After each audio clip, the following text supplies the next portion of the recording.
किसी गांव में रमेश और सुरेश नाम के दो दोस्त रहते थे। दोनों बचपन से ही साथ थे और एक दूसरे के सुख दुख के साथी थे। उनकी दोस्ती इतनी गहरी थी कि गांव के लोग उनकी मिसाल दिया करते थे।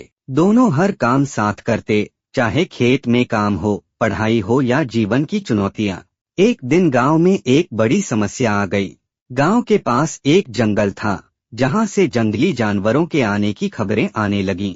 गांव के बुजुर्गों ने बताया कि अगर जंगल के पास की नदी का पानी रोका जाए तो जानवर गांव की ओर नहीं आएंगे।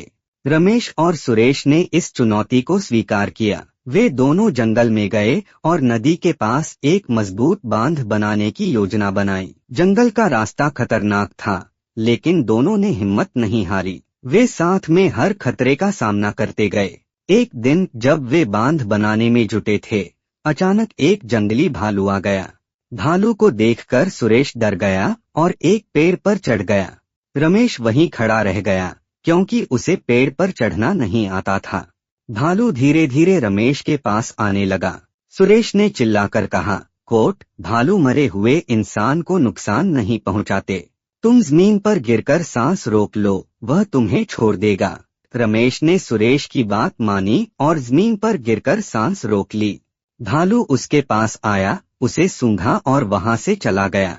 जब भालू चला गया तो सुरेश पेड़ से नीचे उतरा और रमेश से मजाक में पूछा, भालू तुम्हारे कान में क्या कह रहा था? रमेश ने गंभीरता से जवाब दिया, कोट, भालू ने कहा कि सच्चा दोस्त वही होता है जो मुश्किल समय में साथ खड़ा रहे, न कि पेड़ पर चढ़कर खुद को बचाए। सुरेश को अपनी गलती का एहसास हुआ। उसने रमेश से माफी मांगी और वादा किया कि भविष्य में वह कभी दोस्ती के रिश्ते को तोड़ेगा नहीं। इसके बाद दोनों ने मिलकर बांध का काम पूरा किया और गांव को सुरक्षित कर दिया। इस कहानी से यह सीख मिलती है कि सच्ची दोस्ती सिर्फ सुख दुख बांटने का नाम नहीं है, बल्कि एक दूसरे के लिए हर परिस्थिति में खड़े रहने का वादा है।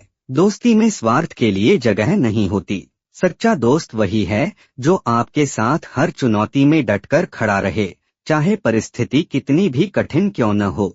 ऐसी और भी मोटिवेशनल स्टोरी के लिए चैनल को सब्सक्राइब एंड वीडियो को लाइक करें।